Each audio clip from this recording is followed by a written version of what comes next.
Line से। Radhe Radhe, good morning, सुप्रभात सभी को। और मॉर्निंग का टाइम है और ब्लॉग है 8 जुलाई का। तो यहाँ पर थोड़ा सा मूंगफली ड्राई रोस्ट कर रही हूँ मैं। और आज मैं अपनी बेटी के लिए बना रही हूँ साबूदाने की खिचड़ी। और पहले तो मेरे से ना साबूदाने की खिचड़ी बहुत बेकार बनती थी, पूरा चिपकू टाइप बनता था। लेकिन अब मुझे धीरे धीरे आ गया है। आलू कट कर लिए थे बारीक से, तो इनको थोड़ा सा फ्राई कर लूँगी। नहीं तो फिर लास्ट में डालने से ना आलू पकने में टाइम लग जाता है ना, वो फिर खिचड़ी पूरा अजीब सा बन जाएगा। इसलिए मैं आलू को पहले ही फ्राई कर ले रही हूँ। बस अच्छे से फ्राई करके ये थोड़ा सा सॉफ्टनेस आ गई थी इसमें, तो इसको मैंने निकाल दिया है।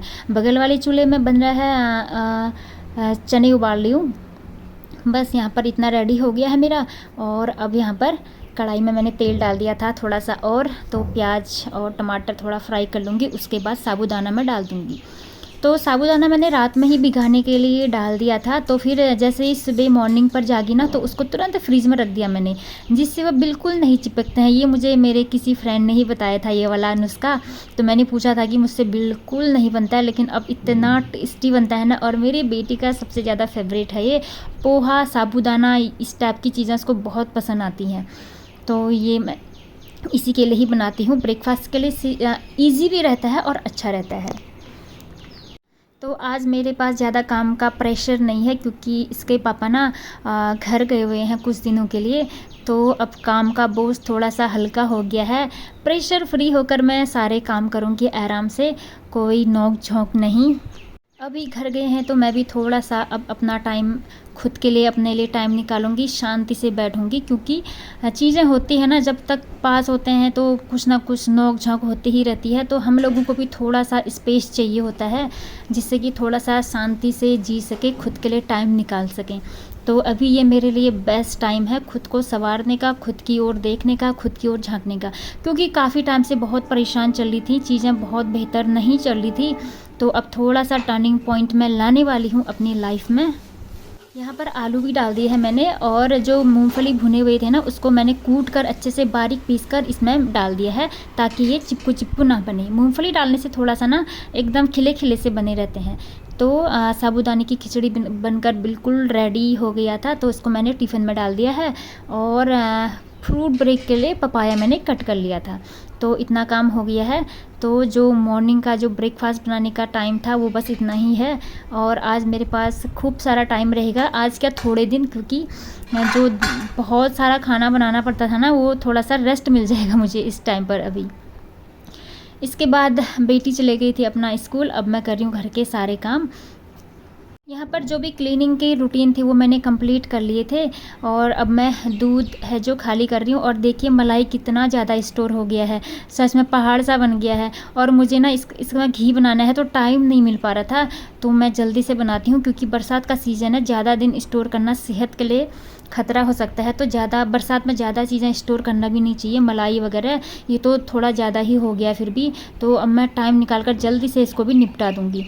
तो दूध वाले भैया आ गए थे, तो दूध खाली कर लूँगी मैं। यहाँ पर ताज़ा दूध आ गया है, तो इसको मैं गर्म करने के लिए रख दूँगी गैस पर। और थैंक यू सो मच मेरे सब्सक्राइबर्स का, सभी का, जो मेरे लिए इतना ज़्यादा अच्छे अच्छे पॉजिटिव मैसेज भेजते हैं, मेरा हाल चाल पूछते हैं। ये एक बहुत बड़ी बात होती है, किसी के बारे में पूछना, कैसे हो, क्या हो। तो दिल से धन्यवाद सभी लोगों का।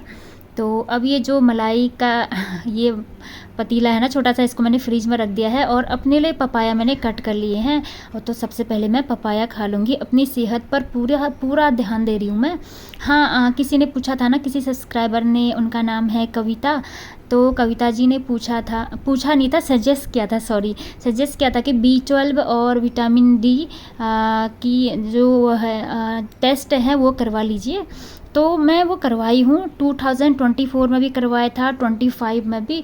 तो वो मेरा डाउन ही आता है, वो मुझे पता है। मेरा B12 और D डाउन रहता है थोड़ा। D तो फिर भी ठीक है अभी, क्योंकि आजकल मैं धूप में टहलती हूँ, वॉक करती हूँ। तो लेकिन B12 डाउन ही रहता है। इस वजह से कमज़ोरी मेरे बॉडी में ज़्यादा रहती है। और सेकंड रीज़न है प्लेटलेट्स मेरे डाउन रहते हैं। और ये है कि मैं प्योर वेज हूँ, तो शायद वेज लोगों को ये दिक्कत तो होती है कि B12 की जो सप्लीमेंट है नहीं मिल पाता है हम लोगों को, इसलिए। और जो नॉन वेज हैं उनको तो मिल जाता है। तो बाकी की सारी चीज़ें मैं खाती हूँ, जो भी चीज़ें हैं, ड्राई फ्रूट्स वगैरह, और आप लोगों के साथ मैं शेयर भी करती हूँ मैं क्या क्या खा रही हूँ, क्या क्या नहीं खा रही हूँ, तो सब कुछ शेयर करती हूँ।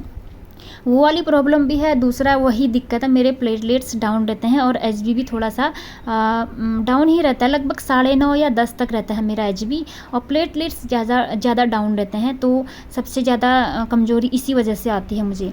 तो थोड़ा सा वेज लोगों को ये दिक्कत तो होती ही है। वैसे काफ़ी हर किसी को भी नहीं होता है। मेरे साथ के मेरे फ्रेंड्स लोग हैं जो बहुत सारे वेज हैं, प्योर वेज हैं, उनको इतनी प्रॉब्लम नहीं है। अब ये होता है कि बॉडी पर डिपेंड भी करता है किसकी बॉडी कितना एब्जॉर्ब कर रही है चीज़ें।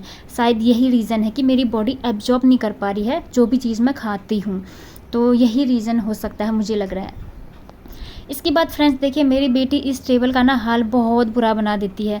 ये टेबल चीज़ों को सिर्फ रखने के लिए बनाया था मैंने, बुक्स वगैरह और पेन, इतना ही, और इसमें ये लोग पता नहीं क्या क्या रख देते हैं, समझ में ही नहीं आता है।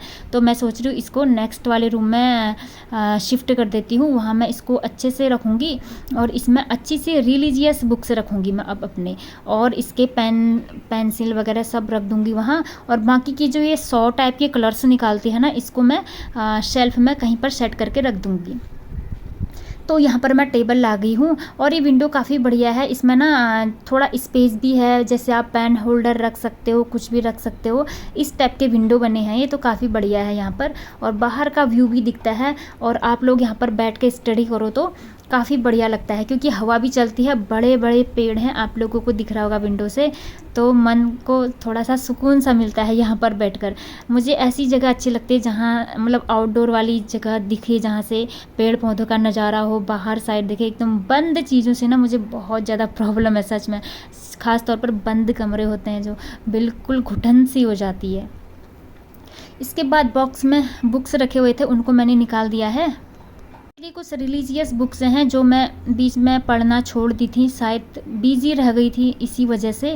तो बोलते हैं ना, सबसे अच्छा बेस्ट फ्रेंड तो बुक्स ही होता है। तो मेरे अकॉर्डिंग मुझे तो सबसे बढ़िया यही लगते हैं, मुझे गाइडेंस इन्हीं बुक्स से मिलता है। जो भी दिक्कत परेशानी, मतलब कि मन में जो भी उथल पुथल मची रहती है ना, तो उनके सवाल जवाब मुझे इन बुक्स से ही मिलता है। भगवत गीता भी मैं पढ़ती हूँ, उनके श्लोक का अर्थ वगैरह धीरे धीरे करके समझने की कोशिश करती हूँ, तो उसको भी मैं पढ़ती हूँ। उससे क्या होता है ना, मन को बहुत ज़्यादा शांति मिलती है सच में। वैसे तो बोलते हैं लोग कभी कुछ परेशानी हो और कुछ अकेलापन फील हो तो लोगों से बात करिए, ये करिए, लेकिन मैं सेटिस्फाई नहीं हो पाती हूँ, क्योंकि जब मैं कुछ भी रिलीजियस बुक्स वगैरह, धार्मिक बुक जिसमें हमको नॉलेज गेन होता है, स्पेशली भागवत गीता इनको पढ़ती हूँ ना, तो मेरे मन के सारे डाउट दूर हो जाते हैं और मन शांति की ओर चला जाता है। तो मैं अपना बेस्ट फ्रेंड तो बुक्स को ही मानती हूँ। तो सबसे मैं तो यही कहती हूँ कि इनसे दोस्ती हो जाए ना, बुक्स वगैरह से, तो फिर किसी की ज़रूरत ही नहीं पड़ती है। मेरा बेहद शौक़ है, जो भी चीज़ें अच्छी लाइंस वगैरह मिलती है ना, मैं उनको जल्दी से नोट डाउन कर लेती हूँ। तो बहुत सारी डायरी है मेरे पास ऐसे ही, जो भी अच्छी चीज़ें होती है उनको मैं लिख लेती हूँ।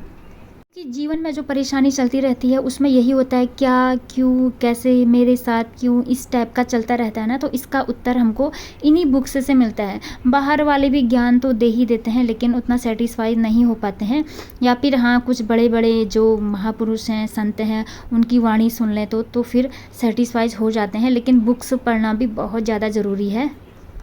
तो मैं ऐसा ही करती हूँ, लाख समस्याएं, हज़ार समस्याएं चल रही हों लाइफ में, जैसे ही मैं कुछ बुक्स पकड़ती हूँ, कोई भी एक धार्मिक बुक पकड़ती हूँ ना, तो मेरा मन एकदम डाइवर्ट हो जाता है तुरंत।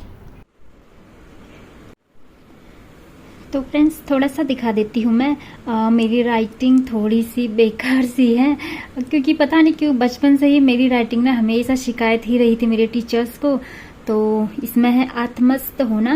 जब हमारे भीतर बाहरी चीज़ों को अधिक प्रभाव पड़ता है, हमारे भीतर का जो मौसम है बदलता रहता है, तो समझ जाना हम अभी सोए हैं, जागे नहीं हैं।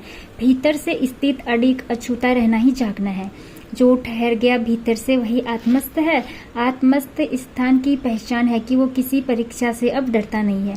तो इसी टाइप से मैंने बहुत सारे लिखे हुए हैं छोटे छोटे नोट्स, जैसे ये है वसुदैव कुटुंबकम, फ्रीडम ऑफ होप, निराशा या उदासीनता बहुत ऊंची स्थिति है। तो इस पर लंबा सा पृष्ठ है ये, और ऐसे ही बहुत सारे हैं।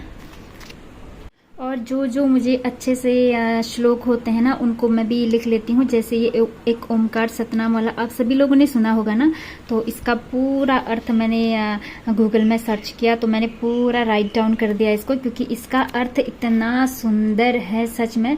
वैसे हम लोग जीवन में उतार नहीं पाते हैं, लेकिन अगर कोशिश करें तो सब कुछ संभव हो सकता है।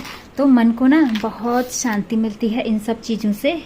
तो जी ये चीज़ें थी मेरी इस डायरी में।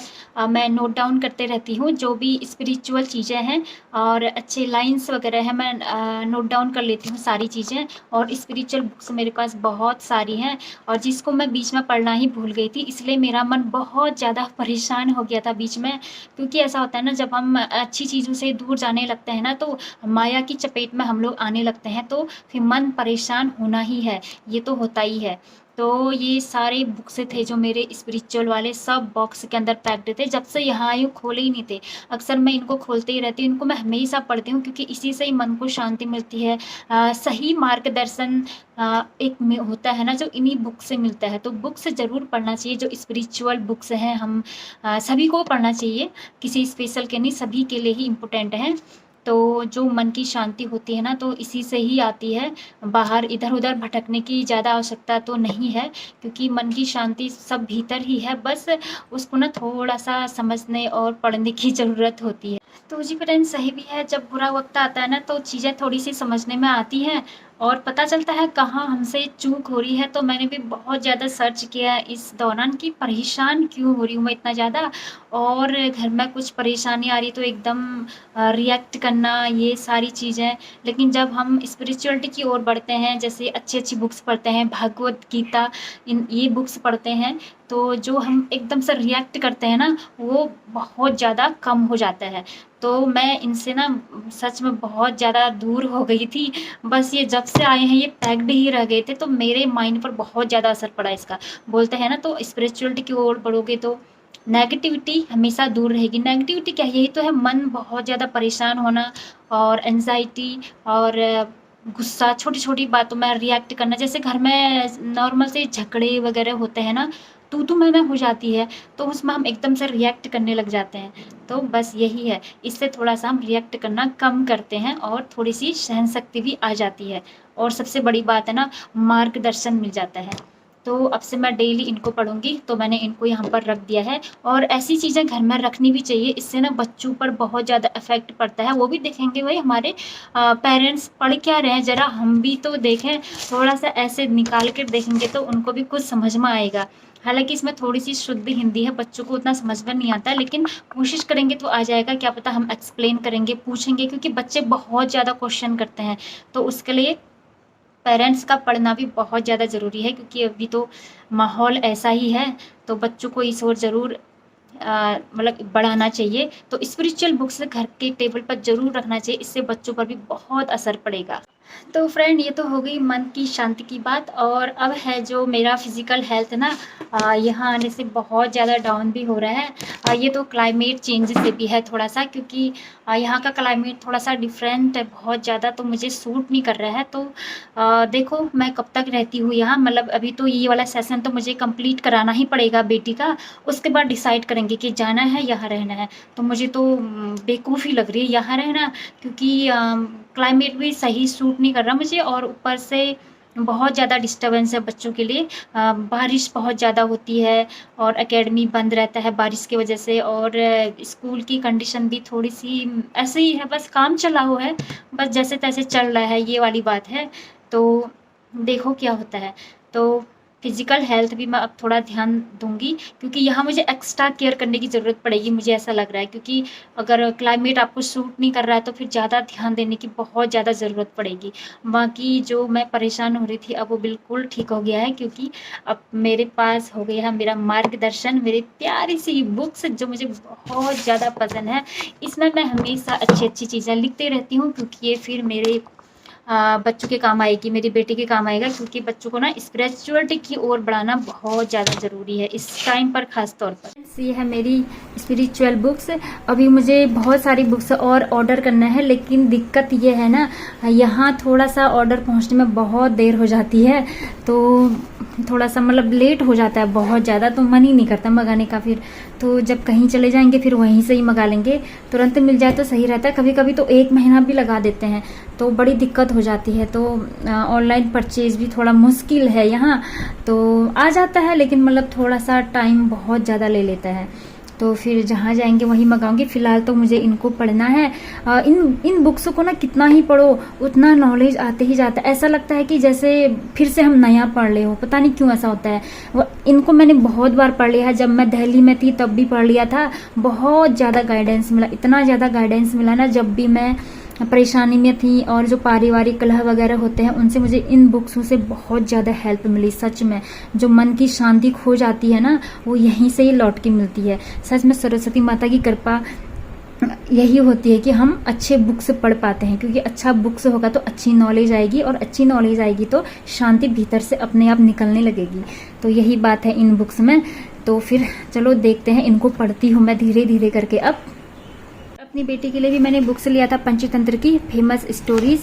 तो जब टाइम खाली होता है तो मैं उसको ये बुक्स वगैरह दे देती हूँ पढ़ने के लिए, क्योंकि इससे ना अच्छा रहता है, बच्चों का नॉलेज बढ़ता है, स्पीकिंग स्किल्स भी बहुत अच्छी हो जाती है। जो भी जो बच्चों का जो प्रोनाउंसिएशन होता है ना इंग्लिश में, वो बढ़िया सुधर जाता है, इंग्लिश में पकड़ अच्छी हो जाती है। वैसे तो इनका स्कूल में तो सही है, बच्चे सीख तो जाते हैं। थोड़ा हिंदी मीडियम वालों को प्रॉब्लम आती है, जैसे कि हम लोग हिंदी मीडियम से हैं तो हम लोगों को प्रॉब्लम आती है। जो इंग्लिश मीडियम है इनका तो प्रोनाउंसिएशन है जो सही रहता है वैसे ही। तो लेकिन फिर भी है, नॉलेजेबल बुक्स हैं, बच्चों को स्टोरीज वगैरह ज़रूर देना चाहिए पढ़ने के लिए, अच्छा रहता है। इसमें लास्ट में जो मॉरल्स वगैरह होते हैं ना, काफ़ी बढ़िया होते हैं। तो ये छोटी छोटी चीज़ें हैं जो ना बच्चों को बहुत ज़्यादा पॉजिटिविटी की ओर बढ़ाते हैं। तो उसके लिए मैं जब भी स्कूल में मीटिंग होती है ना, पेरेंट्स टीचर मीटिंग, तो बुक फेयर भी लगा रहता है, तो ऐसे स्टोरीज वाली बुक्स मैं ज़रूर ले लेती हूँ। और भी बहुत सारी बुक्स हैं, तो मैंने ज़्यादा नहीं निकाली हैं, क्योंकि रखने के लिए ना फिर यहाँ पर ना जगह नहीं बचती है टेबल में।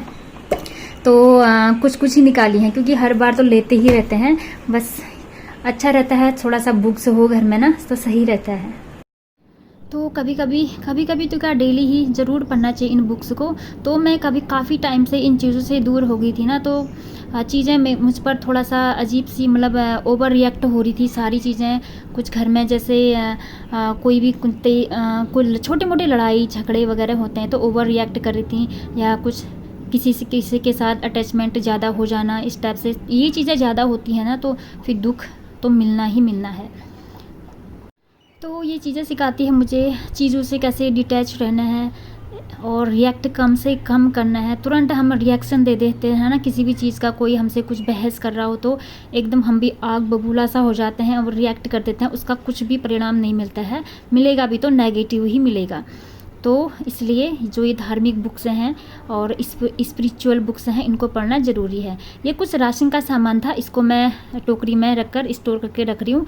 तो लाए हुए थे इसके पापा, तो वैसे तो मैं भी शॉप से ले आती हूँ, तो अब घर जा रहे थे तो बोले थे रख कर चला जाता हूँ, तो मैं भी लाते रहती हूँ, तो मैंने सोचा चलो कोई नहीं रख दो। तो आज मैं यहाँ पर बना रही हूँ ढोकला, और यहाँ पर देखा बेसन ना बस 1 कटोरी ही बचा था, 1 कटोरी से थोड़ा सा कम था, और मुझे मन नहीं कर रहा था शॉप में जाने का। और क्योंकि थकान सी लग रही थी, क्योंकि आधे दिन होने के बाद ना पूरे घर के काम करने के बाद थकान सी लग जाती है, इसीलिए फिर मैंने सोचा चलो इतने से ही काम चला लेते हैं, जितना भी बनेगा उसके बाद कुछ और मैं बना लूँगी। तो फिर मैंने रेडी भी कर लिया था, प्रिपरेशन कर लिया था, फिर मैं मन ही नहीं किया शॉप में जाने का। तो मैंने इसको अच्छे से फेंट लिया है, इनो पाउडर मैंने इसमें डाल दिया है। तो थोड़ा सा और होता तो ये ज़्यादा बनता, लेकिन इसकी जो बन के जो लेंथ होती है ना मोटा मोटा सा, वो थोड़ा सा कम बना था। तो जब हम लोग घर पर अकेले होते हैं तो इस टाइप की चीज़ें ही बनाते रहते हैं, कुछ ना कुछ अलग अलग टाइप की चीज़ें, और ट्राई भी कर लेती हूँ मैं। और जब साथ में होते हैं तो उतना मौका नहीं मिल पाता है, क्योंकि काम इतना ज़्यादा होता है ना, तो मन ही नहीं करता कि ये बनाऊँ वो बनाऊँ, ऑलरेडी थकान ऑलरेडी लगी रहती है। तो इतना पेस्ट बना था ये। तो फाइनल में देखिए इसका लेंथ है ना, जो मोटाई है थोड़ा सा कम बना, क्योंकि बेसन की क्वांटिटी थी जो थोड़ी सी कम थी। तो कोई नहीं, नेक्स्ट टाइम बनाऊँगी मैं अब बाद में। इसके बाद बेटी ने खाया पिया सब किया, इसके बाद थोड़ी देर रेस्ट किया। अब ये यहाँ पर कर रही है अपना स्कूल का होमवर्क। उसके बाद थोड़ा सा ऑनलाइन स्टडी चलेगी और थोड़ा सा मैं भी इसको पढ़ा लूँगी, क्योंकि होने वाले हैं इनके अब एग्ज़ाम स्टार्ट होने वाले हैं। 20 से हैं, हाँ 20 से एग्ज़ाम है। तो अब मुझे भी इसके एग्ज़ाम की ओर ध्यान देना है, प्रिपरेशन करानी है, पूरा ध्यान देना है इसकी पढ़ाई की ओर भी और अपनी ओर भी, दोनों चीज़ साथ साथ चलेंगी। देखो घर के माहौल से ना, अगर माहौल ख़राब चल रहा हो तो बच्चों पर बहुत ज़्यादा इफ़ेक्ट पड़ता है।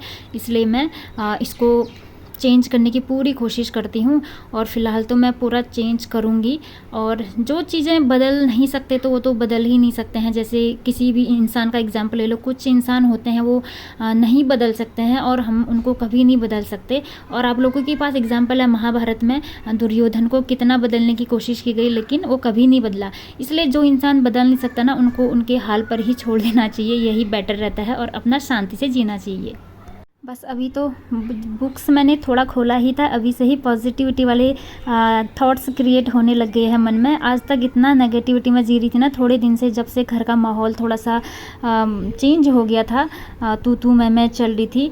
तो फिर अब मैं इन बुक्स को डेली पढ़ूंगी, जिससे बच्चे पर भी बहुत अच्छा असर पड़े, नेगेटिव माहौल का बिल्कुल असर ना पड़े उस पर। फिर वो भी है ना, जहाँ से आपको पॉजिटिव रिस्पांस नहीं मिल पा रहा हो ना, तो उन लोगों से दूर ही हो जाना चाहिए, और अपना काम सही दिशा की ओर बढ़ाकर आगे बढ़ते रहना चाहिए।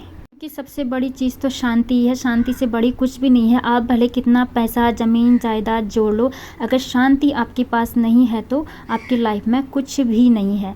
तो ये चीज़ें कुछ लोग ही समझ पाते हैं, कुछ लोग नहीं समझ पाते हैं। जो नहीं समझ पाते हैं तो उन लोगों के लिए हम कुछ भी नहीं कर सकते हैं।